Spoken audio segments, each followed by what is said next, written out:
사실 우리가 예수 그리스도 안에서 산다는 것 자체가 얼마나 큰 기쁨이고 감사고 감격인지 모릅니다. 그럼 우리가 단순히 이 그리스도로 살아내는 것 자체가 뭐냐? 주와 함께하고 주님이 기뻐하는 그런 삶을 살아내는 거예요. 그러다 보니까 우리는 영적으로 조금씩 자라가야 됩니다.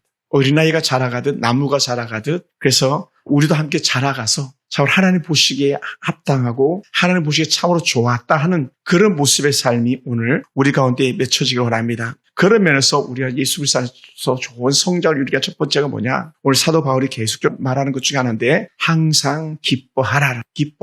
여러분 반복적으로 빌립보 교회 성도들에게 하는 말이에요. 야, 너희들 기뻐하라. 또 내가 다시 말한다. 기뻐하라. 여러분 그러면 도대체 기뻐한다는 게 뭐냐? 기뻐하는 게 어디서 나오냐는 거예요.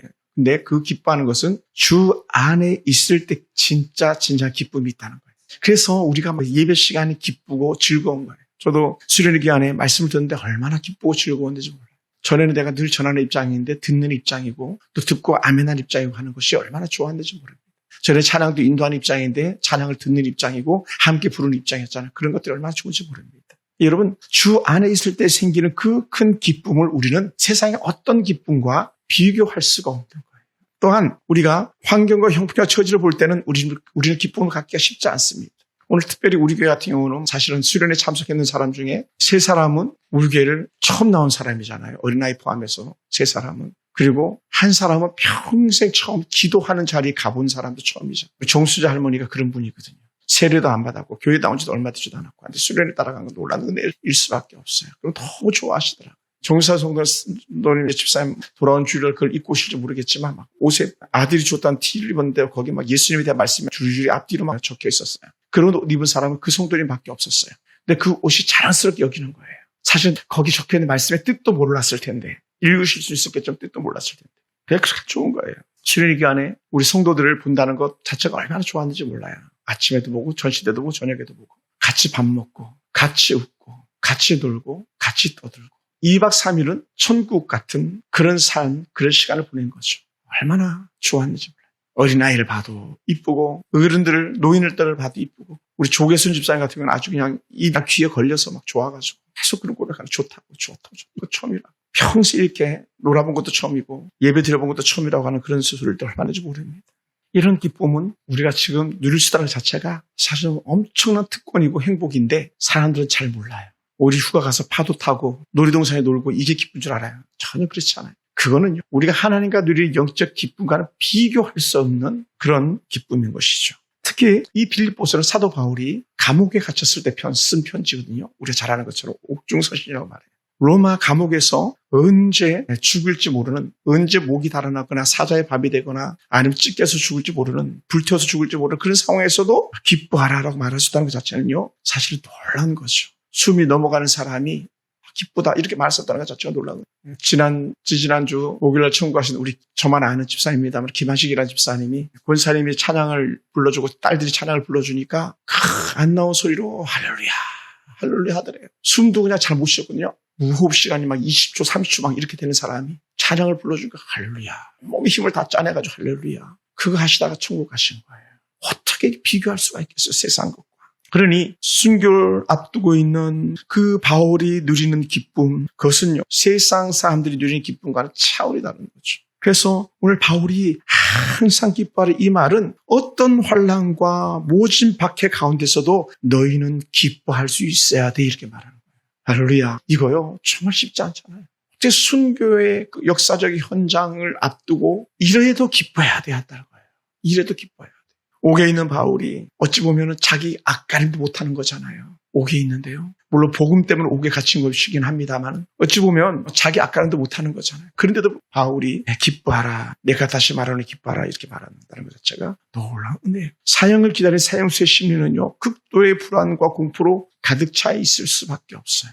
우리 민집사님이 병원에서 경찰관 3명이 오니까 그때부터 입을 다물고 몸이 빳빳하게 굳어버리더라고요. 거의 침상 베드는 이미 다 시트 다 벗겨놨어요. 퇴원 주사가 끝났기 때문에 반강제적으로 퇴원.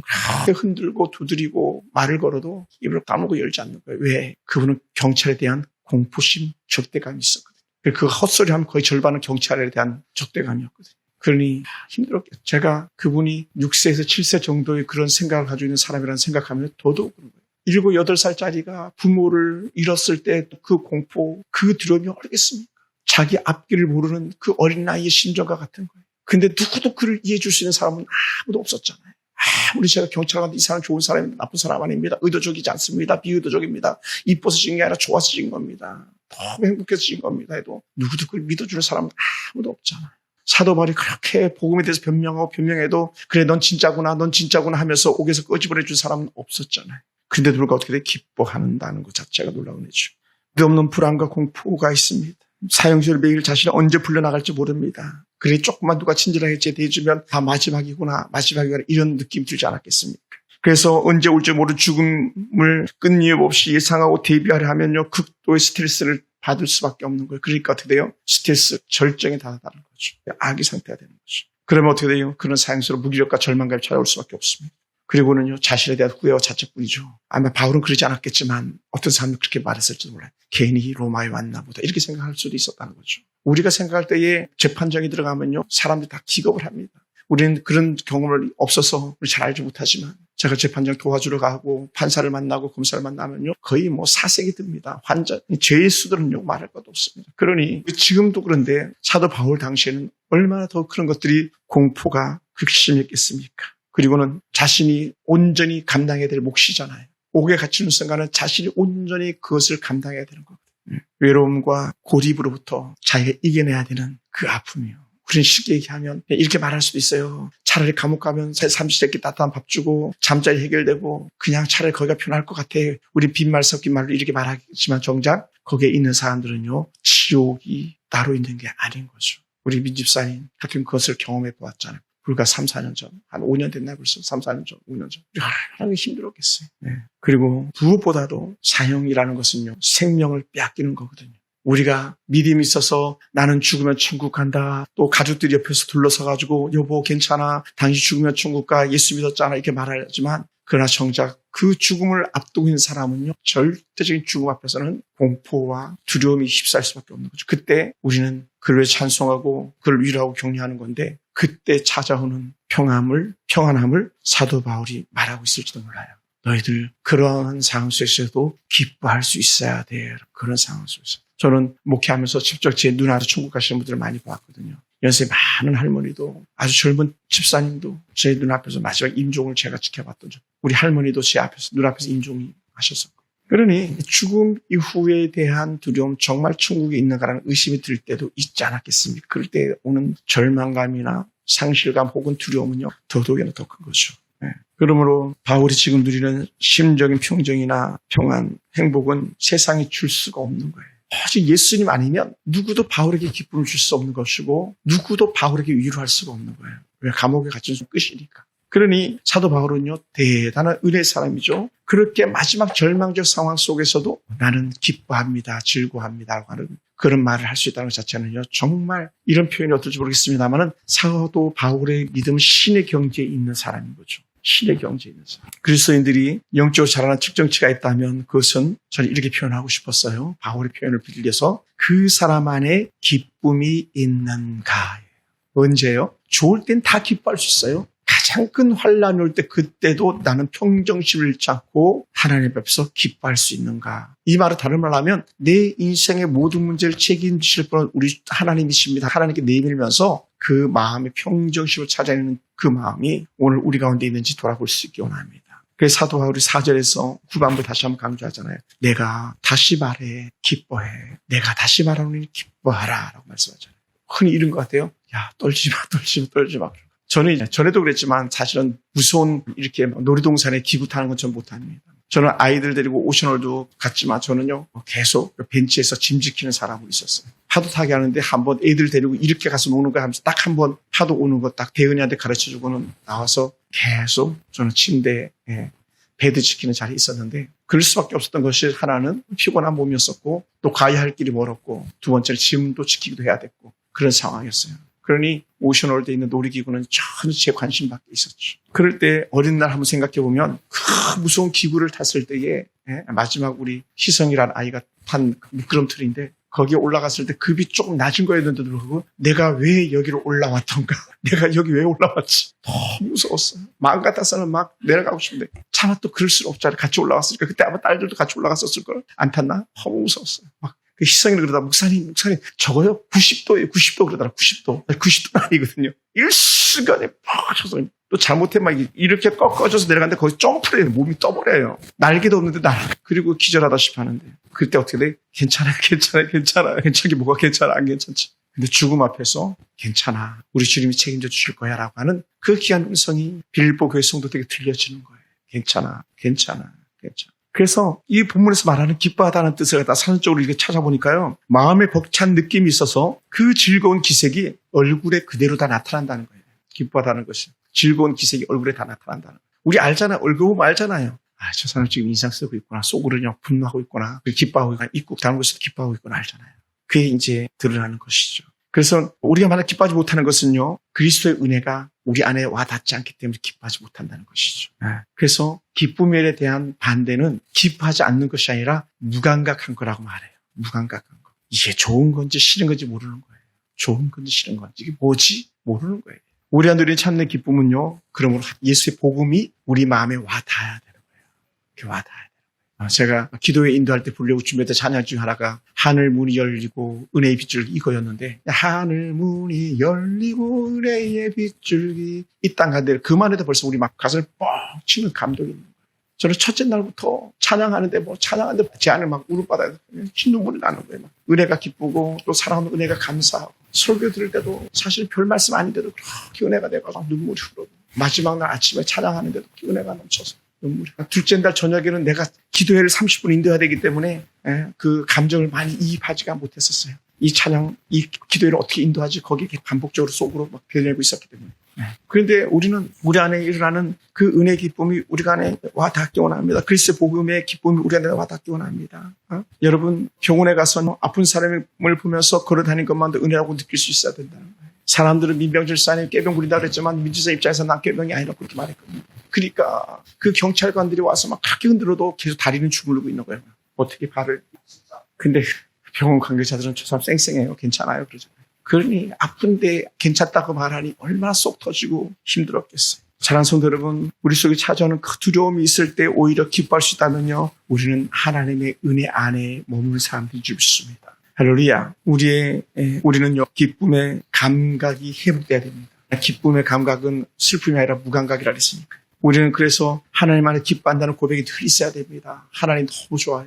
하나님, 저는 이 고백에 대해서 어떤 사람의 고백보다 더 좋았던 고백이 누구냐면 제가 청년 때 많이 반복해서 많이 들었던 원종수라는 권사님, 감리교 집사님, 권사님이라고 표현하는데 감리교 안수 집사님 대신에 권사님 표현했는데 그 권사님이 하나님 나 너무 좋아요. 하나님 내가 어디가 그렇게 좋아요. 나 하나님 더 좋은데 하나님 내가 어디가 그렇게 좋아하면서 알레블로 이걸 부르더라고요. 사랑해요. 목소리 높여 주님께 곱게 울리길. 그 간증을 하면 그 찬양을 부르시는데요. 얼마나 감동적이었는지. 하나님 기쁘다면 그런 고백이 우리 입에서 절로나야 될 줄 믿습니다. 그래서 루이스는요. 기뻐할 때 찬양하는 것은 기쁨의 완성이라고 말해요.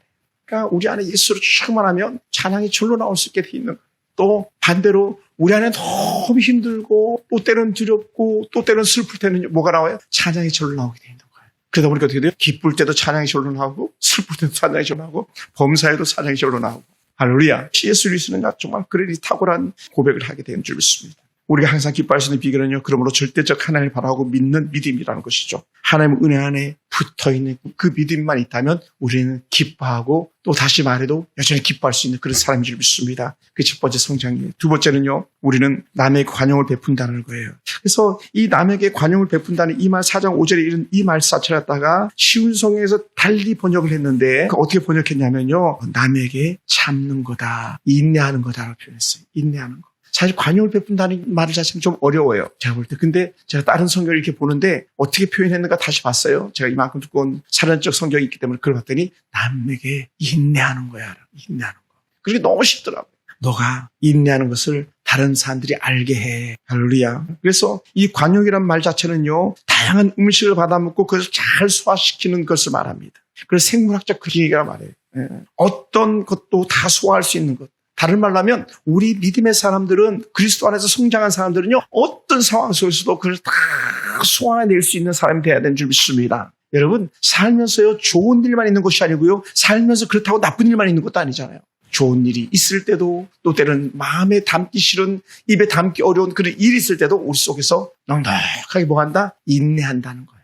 인내한다. 예전에 주차장에서 어느 젊은 사랑하고 이렇게 본의 아니게 말다툼이 이루어졌었는데 그럴 때도 참는 거죠. 사람이요. 사람 대접받아 보지 못해보세요. 얼마나 분노가 생기겠어요. 그러면 우리는 볼 것도 없이 저 싸가지 어쩌고저쩌고 나갔었을 거예요. 좀 더 거칠면요. 해보자고 한 방 날렸을 거예요. 옛사람 자연이라면 그렇게 썼을 거예요. 그런데 오늘 사도 바울의 표현 그대로 관용을 알게 하라. 다르다. 우리는 달라요. 뭐가 달라요? 우리는요. 흔들어도 참아낼 수 있어요. 이게 다른 거예요. 그런다고 흔들어도 참아낼 수 있다는 그 말 때문에 여러분 흔들게 하고 이것도 인내할 수 있나 보자 막 그렇게 시험할 필요는 없어요.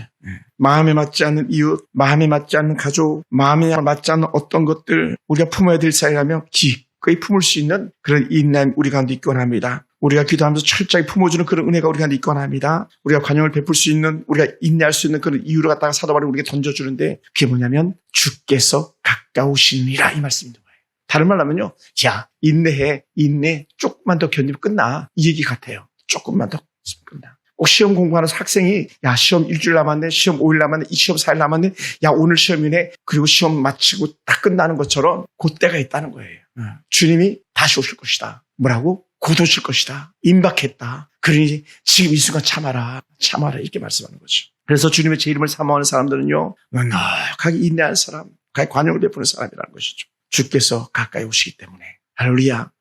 한번 따라해볼까요? 제 이름의 소망을 가지고 인내합시다. 제 이름의 소망 가지고 인내합니다. 사람 보면요. 못 참아요. 이렇게 막 화가 올라올 때도 있잖아요. 특히 저나 우리 목사님이나 우리 사모님 같은 경우는 목회자 가정이고 목회자이기 때문에 더 참아야 될 것들이 많이 있거든요. 천하의 사람 대접 받지 못하는 게 목회자인 것 같아요. 그런데도 어떻게 돼요? 하나님께 세우신 그 은혜의 직분에 따라서 인내하고 또 인내하는 거예요. 그럼 목회자만 그렇겠습니까? 똑같은 거죠. 그죠? 아빠가 안수 집사라서 참다 이놈아. 집사님 내가요 안수 집사라서 참는 거예요. 또 세상에 나가서는 내가 교회 다니니까 참는 거야. 뭐 말로 하지 않고 내가 속으로.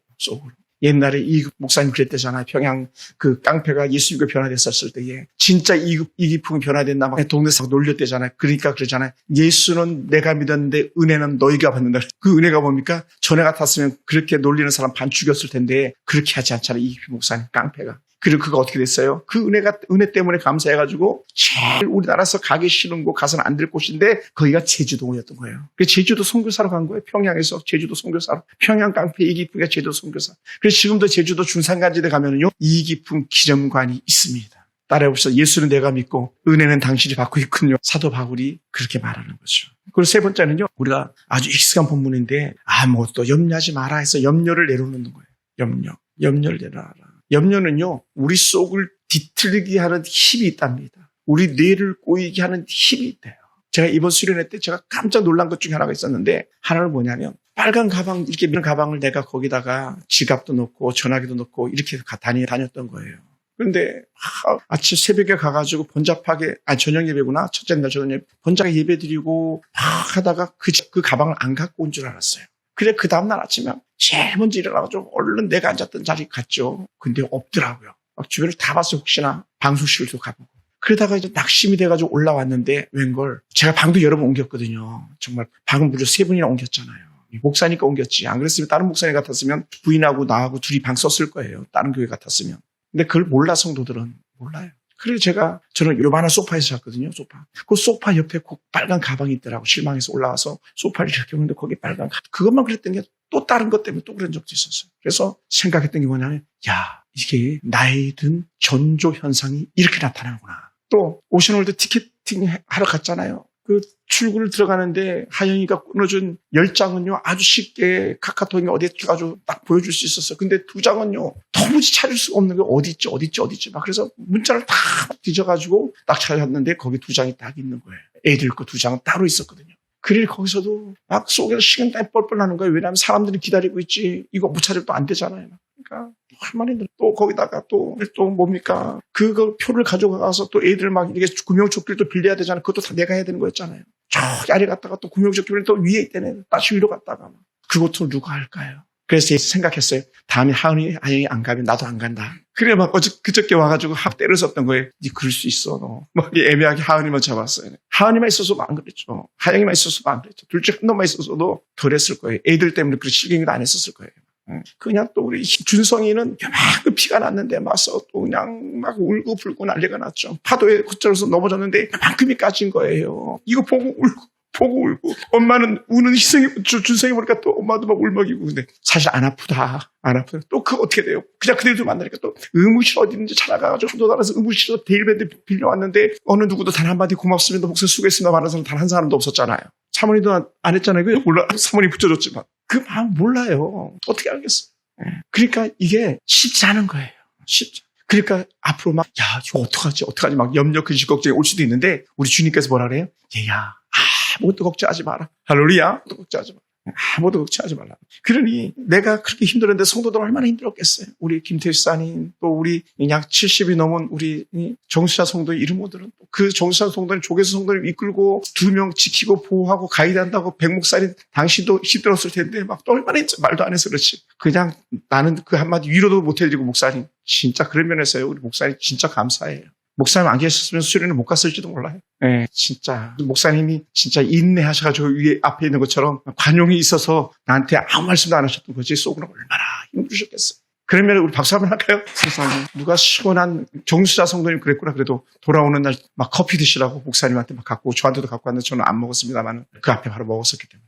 얼마나 정말 힘들으셨겠어요. 갈 길은 또 왜 그렇게 멀어요? 오션월드를 했던 이유 중에 하나는 뭐냐면 그래서 서울 가까이 가서 놀자. 값은 훨씬 더 비쌌지만 서울 가까이 가서 놀자. 이렇게 했던 거예요. 그러니 뭐 2시간도 안 걸려서 집에까지 훌쩍 올 수 있게 됐었지만 얼마나 감사했는지 몰라요. 우리의 그 염려 때문에 몸이 병든다는 거예요. 그래서 암 환자들을 제 주변에 있는 암 환자들을 이렇게 만나보면요. 거의 대다수가요. 슬럼프에 빠졌던 거예요. 힘들었던 거예요. 목사님들 정말 힘들었을 때에 목사님들이 암 걸렸던 거예요. 암. 가까운 필리핀의 친구 목사님 같은 경우도 필리핀 가서 갑상선 암이 왔고 이 김포에 있는 어느 목사님은 합병하려다가 이게 깨지는 바람 교회가 붕 날아가 버렸어요. 그래서 암 걸리고. 그래서 지금 목회를 다 그만뒀다 이제 군선교사로 가가지고 군부대 병사들 몇 명 데리고 자비량으로 목회하고 있죠. 지금 거의 그래요. 거의. 얼마나 힘들었으면. 그러니까 어떻게 돼? 아픈 사람이 있다면 우리는 가가지고 위로해주고 기분 돋아줘야 돼. 그 아팠던 그 배경이 있는 거거든요. 그래, 위로가 필요, 위로가. 이 염려를 갖다가 마태복음에서는 어떻게 해석했냐면 마태복음 20절, 27절 보면요. 그 염려는요, 마음을 쪼갠다는 거예요. 마음이 이만한 게 하나가 있다면 막 칼질해가 쪼개놓는 거예요. 그래, 어떻게 돼? 마음이 분산되어지는 거죠. 나눠지는 거예요. 내가 왜 그렇게 가방이 그 소파 옆에 있는데도 또 하영이가 얼마나 찾기 쉽게 그 메시지를 줬는데도 불구하고 그걸 막 찾기가 헤맸었냐. 눈만 뜨면 사람들이 막 여기 있고 저기 있고 이거 한다고 저거 한다고 그러고 막 그렇게 되잖아요. 그러니까 막 사람들도 봐야 되지 이것도 해야 되지 그러다 보니까는 마음이 여기도 마음을 줘야 되고 여기도 마음을 줘야 되고 여기도 마음을 줘야 되고 이러다 보니까는 마음이 쪼개지니까 염려거리들이 되어졌던 것 같아요.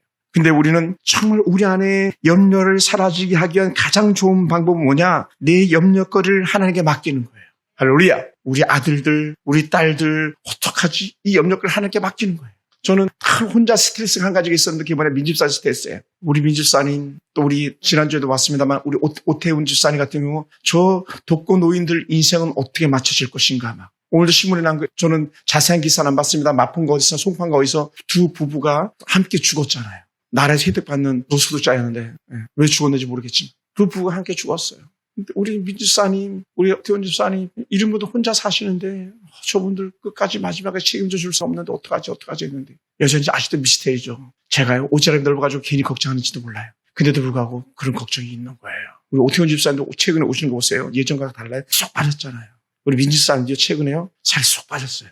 그럼 마음이 걱정이 되는 거죠. 근데 그거 걱정하지 마라. 염려하지 말라. 하늘에게 맡기라. 그렇게 말씀하고 있어요. 왜 이렇게 그러면 우리가 염려, 근심이 많아지는가? 그것은요, 마음이 약해서.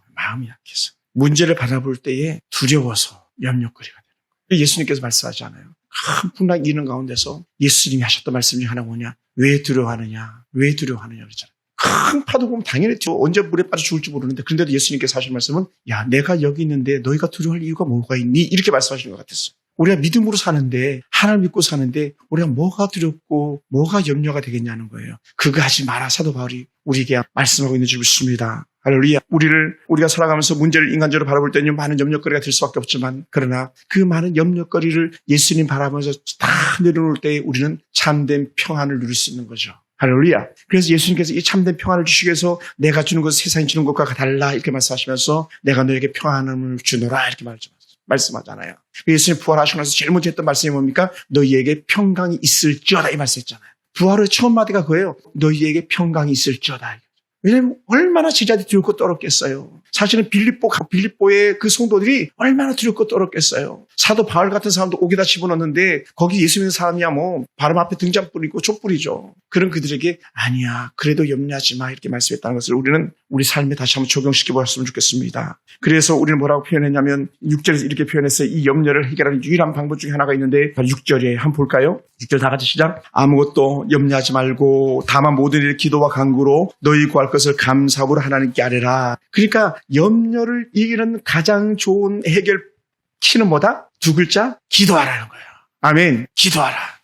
그러니까 의정부에서 목사님 우리 아빠 암이 걸렸어요. 목사 와서 예배 드려주세요. 기도해 주세요. 의정부 성모병원에서 목사님 우리 아빠 호스피스 계세요. 목사 와서 기도해 주세요. 천국 쉽게 갈 수 있게 기도해 주세요. 예배, 찬양, 기도. 뭐야? 염려와 두려움을 끊어내버리는 거죠. 할렐루야. 할렐루야. 사실은 우리 하은이나 하영이나 저나 또 우리 집사님이나 우리 함께하는 모든 성도들이 많은 염려와 두려움이 찾아올 때에 엄마 기도해 주세요. 목사님 기도해 주세요. 이게 믿음이에요.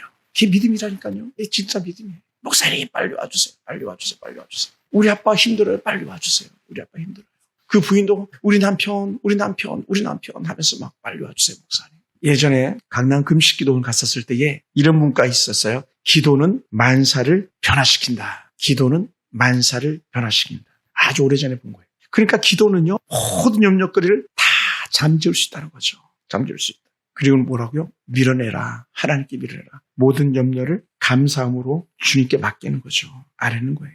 그래서 우리에게 말씀하고 있어요. 네. 염려가 역정이 될 때에 하나님께 주신 은혜가 있는데 그것이 뭐냐? 평강과 마음의 기쁨과 우리의 생각을 지켜주시는 은혜가 있어요. 네. 우리가 그러한 은혜가 있기 원합니다. 그래서 사도 베드로도 베드로전서 5장 7절에 이렇게 표현했던 거거든요. 모든 염려를 주께 맡겨버려라. 주께 맡기라. 저도 이제 담담해져야 돼요. 민집사님 주께 맡깁니다. 사실 오늘도 일부러 민집사님 찾으려고 제가 차를 가지러 갔다가 그냥 교회로 다시 돌아왔어요. 기다리자. 맡기자. 경찰서 가도요 안 알려주거든요. 개인 신상이라고. 지구대 가도 알려주지 않아요. 제가 전에는 언제나 전화 오던 경찰관들이요 제 전화 아무도 안 받아요. 이제는 그 사건은 끝이 났기 때문에. 나중에 이제 참고 진술 받으라 할 때 이제 전화가 오겠지. 민주사님 재판 들어가고 고소장 써가고 그렇게 할 때에 공소장 맞나 모르겠네. 그거 쓸 때 이제 제 진술 받으러 오는 거죠. 오라고 또 통보가 오겠죠. 검찰청에서도 오겠고 경찰서도 오겠죠. 그때 가면 되니까. 물론 그게 오래 가지는 않을 겁니다. 제가 그 전에 가겠죠. 그래서 사식도 넣어드려야 되고 영치금도 넣어드려야 되고 그렇게 하겠지만 근데 그것도 이제 주께 맡긴다. 그러다 보니까 마지막 네 번째가 뭐냐. 그리스도인들의 성장을 위해서는 두 가지예요. 감사하며 기도하라는 거예요. 감사하며 기도하라. 참 거예요. 너희 구할 것을 감사함으로 하나님께 아뢰라 그랬잖아요. 6절에서. 사성도 여러분, 그것이 영향력이 있는 거예요. 내일 죽을 건데 감사할 수 있다. 바보 같은 얘기죠. 모레 죽을지도 모르는데 감사할 수 있다. 말도 안 되는 거죠. 손에 부도장을 들고 있는데 감사할 수 있다. 말도 안 되는 거죠. 근데 어느 목사님 이렇게 얘기했어요. 최근에 목사님 되신 분인데 그 잠깐 그래도 한 10년 가까이 됐네요. 고구마 전도한 김기동이라는 목사님이 계셨어요. 당신 집사님입니다. 목동 제자교회 집사님이셨는데 그분이 그런 거예요. 그분은 이제 해군 사관학교 나온 그런 집사님이셨는데 완전 고구마 전도왕이었었어요. 야! 사업하다 망하면 깜빡 가면 되잖아. 2년이면 쏙뿅 타고 치고 나와. 경제사범은 2년 이상 안 가. 주시는 밥 꼬박꼬박 먹고 감옥에서 운동하고 그러면 쏙뿅 타고 치고 나온다. 경제사범들 걱정하지 마라. 예수 믿어라. 이런 얘기를 막 친구들 앞에서 한 거예요. 그렇게 뜨겁게 복음을 전하더니 이분이 목사님 돼가지고 미국에서요. 목회 잘하고 계세요. LA에서. 미국에서 목회 잘하고 계세요. 아주 늦게 시작했는데 뭐 얼마나 말해 그냥 달변간지. 따라해봅시다. 염려를 기도로 해결하자. 문제를 기도로 해결하자. 거기다가 감사로 포장하라. 감사. 할렐루야. 그 감사로. 사랑하는 성도 여러분, 우리는 정말 하나님 은혜가 필요한 사람들입니다. 그러다 보니까 우리는 하나님 계신 은혜 가운데서 감사로 기도하며 인생 문제를 해결받는 거예요. 그러다 보니까요, 우리가 조그맣게 시작해보는 거예요. 눈만 떠도 감사합니다. 고 김하실 집사님 그 누워 계실 때에 막 강제로 눈을 뜨게 하지 않으면 눈을 못 떠요. 근데 우리 눈 뜰 수 있는 거 감사, 눈 뜨면 살 수 있는 것이 감사라면 최고. 매일 감사한 습관을 갖습니다. 또 감사거리를 찾습니다. 매일 매 순간마다 하나님의 말씀 안에 기쁨을 누리는 겁니다. 제가 최근에 느끼는 건데요. 뉴스를 보는 것보다 성경을 보는 게 훨씬 더 즐거운 거예요.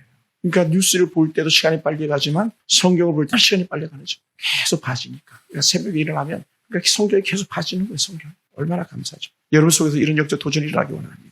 그리고는 하나님 앞에서 온전히 사랑을 실천해내는 건데 실천해내는 게 뭐냐면 이해하고 감싸주면서 인내해 나가는 거예요. 우리 자녀들 이해합시다. 부모들 이해해 주시는 거예요. 그러면서 참아내 주시는 거예요. 그리고 그 염려 대신에 감사로 기도를 풀어내는 거죠. 사랑하는 성도 여러분, 말씀 마무리하겠습니다. 하나님은 우리가 기도하면서 또 기도하면서 염려를 잠재우기 원하셨고 감사하면서 죽음 앞에서도 초연해질 수 있도록 사도 바울은 빌립보 교회 성도들에게 그렇게 당부했습니다. 그러다 보니까 사도 바울의 역사의 은혜 흔적들은 어디에도 사도 바울이 불안해했거나 두려워했다라는 문구는 어디서도 찾을 수가 없었습니다. 바울의 일대기를 봐도 그랬었습니다. 오늘 우리 삶 속에 그러한 은혜가 있기 원합니다. 저도 많은 두려움과 걱정이 있습니다. 교회에 대한 것, 또 우리 자녀들의 미래에 대한 것, 또 제 자신의 미래에 대한 것들. 그러나 그것들을 주님께 밀어내드리고 내 안에 샬롬, 은혜가 있기를 바라는 그런 마음입니다. 그래서 사도 바울이 빌립보 교회 성도들에게 반복적으로 계속했던 말, 너희들 기뻐해 했던 것처럼 오늘 이 시간이 어찌 보면은 빌립보 감옥에 있었던 사도 바울이나 또 후에 로마 감옥에 있는 사도 바울이나 그 고난은 마찬가지였는데 우리는 그들보다 더 좋은 형편 속에 있음을 우리는 알고 있습니다. 그런 면에서 우리가 바울보다 더 좋은 환경과 조건, 빌립보 교회 성도들보다 더 좋은 환경과 조건 속에 있음을 믿고 우리의 모든 염려를 잠재우고 우리의 모든 두려움을 잠재우고 성숙한 그리스도인 잘 자란 믿음의 사람들로 우리가 함께 할 수 있게 되기를 주님으로 축원합니다. 기도하겠습니다.